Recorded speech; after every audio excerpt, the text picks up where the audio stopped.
But anyway, I had a cylinder that wasn't firing right. And right here's the issue, and we'll look at that a little closer right here in a second. So they got some kind of little old diode deal in line there.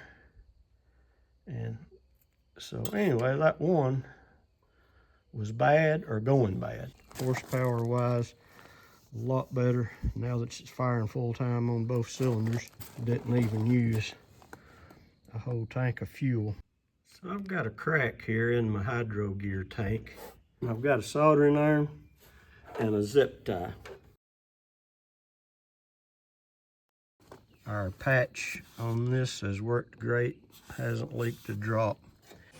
Hey guys, so I got my Toro Zero turned back in here, and I was just sharpening the blades on it, and I'm just using this neck sock to keep from breathing so much of that junk. But anyway, I had a cylinder that wasn't firing right, and I'll show you kind of how I come to that conclusion and what I started looking at. And right here's the issue, and we'll look at that a little closer right here in a second. But let me bring you in here a little closer and show you what I was dealing with. Okay, so the first two things I noticed, first was I was a little down on power on the engine. When you pull the little button up here to turn the blade on, it would bog, and then it would kind of clear out and kind of mow all right. But all around it didn't seem to have the same horsepower that my other older zero turn does have. And so I started noticing the muffler right here. See how wet that is right there? So it's like, I'm thinking, that thing's burning oil or something on the cylinder, because it's not, it's not burning all that off. So while I had it in here, I went ahead and pulled this plug out right here. Well, when I got it out, it was broke, which I probably broke it taking it out. But anyway, the top was broke off of it. And it was all wet. The other side over there, man, it was firing good. So I got a new plug, put it back in there, and put my little old tester on it right here. And it wouldn't fire at all through that tester. But I think it would fire a little bit when it was just straight on the plug. But it would not fire through that at all. And I crunk it a couple times just on one cylinder. So anyway, put plugs back in it, crunk it up, took my little heat thing here, and shot the exhaust pipe right there. And with it running, this one was like 100, 110 degrees. One on the other side in the same spot was like between 400 and 500 degrees. So that one was firing, this one wasn't. So I'm like, all right. So I went ahead and pulled the top off of it and pulled the coil off. And I had some more coils, one laying in the floor right over there. Got another one right here. So anyway, I ohmed out the old coil and the spare coil I had. They ohmed the same. I swapped them, didn't make no difference. So then I started chasing down these wires here. So got one wire coming off the coil here and a wire coming off the coil there, and it goes down there and plugs in right down here. And so long story short, it looks like this deal right here. So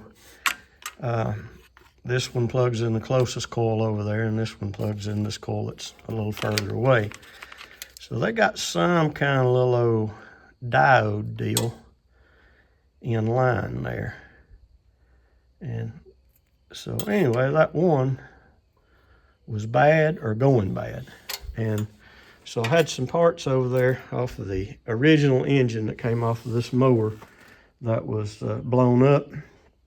And so I went over there and took this wiring harness. This is actually the one that came on this motor. So I went over there and took the original wiring harness for this mower off and put it on there and fired it up and shot this with my heat sink, and it's firing the same as the other one, like it's up over 450 degrees.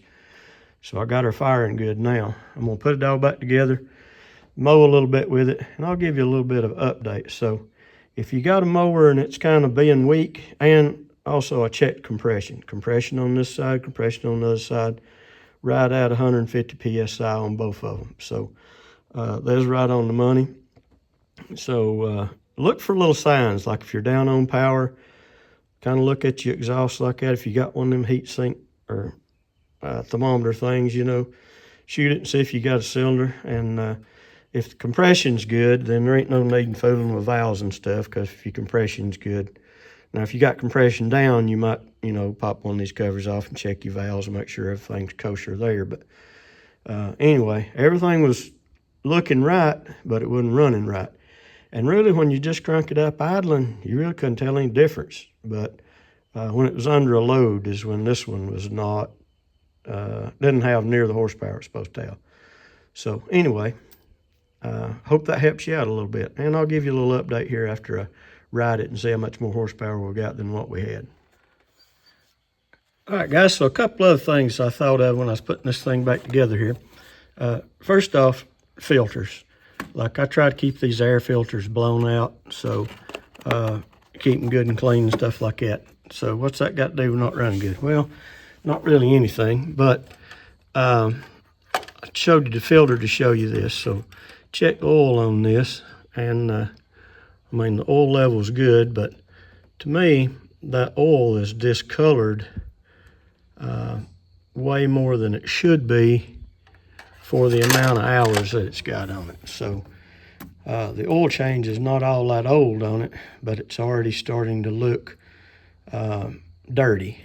And I keep good air filter and stuff on it, so it should be, you know, staying clearer longer. So what was happening, I think, is you're getting contamination. When you got a cylinder that ain't firing right, not only are you blowing excess fuel out here, it's messing with your back pressure and stuff in your engine, so you may have leaks that you normally wouldn't have. And then that fuel dilution in the oil, that raw fuel that's not been burned, is going to make its way back by the rings and get picked up in the oil. And that's why the oil is discolored. So that's another thing to look at if you're kind of down on power. What's your oil looking like? And if you change it, does it stay clear for a while, or does it just start to look bad again? So if you got a cylinder down, it's going to contaminate your oil as well. So just one more thing to check. So I've got a crack here in my hydro gear tank. It runs from right here all the way across and right there.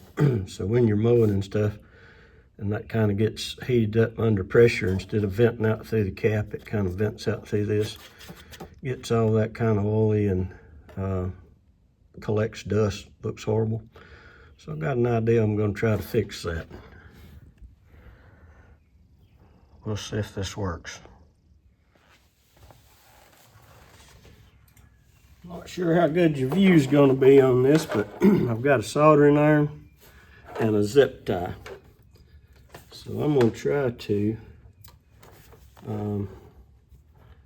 basically weld or solder that hole. So I'm going to have to melt the zip tie plastic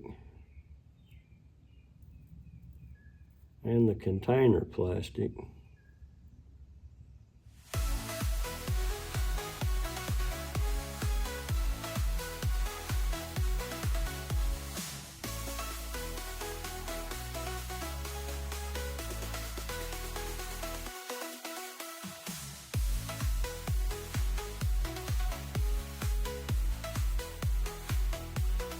All right, there you have it.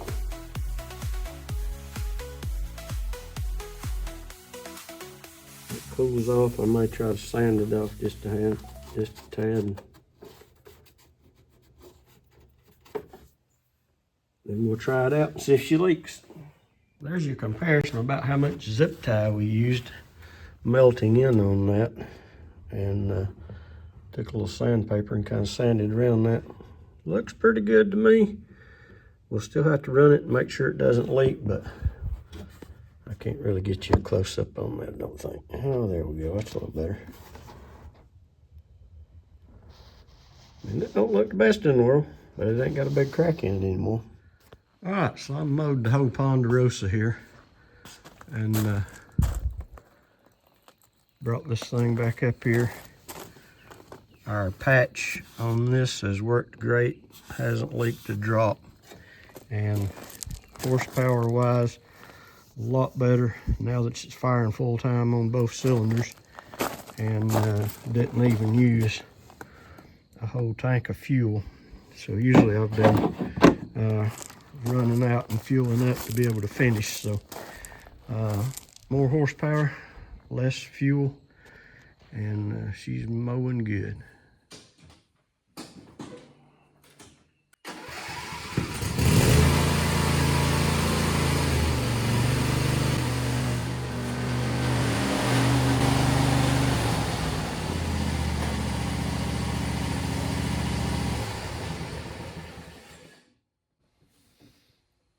Appreciate you watching.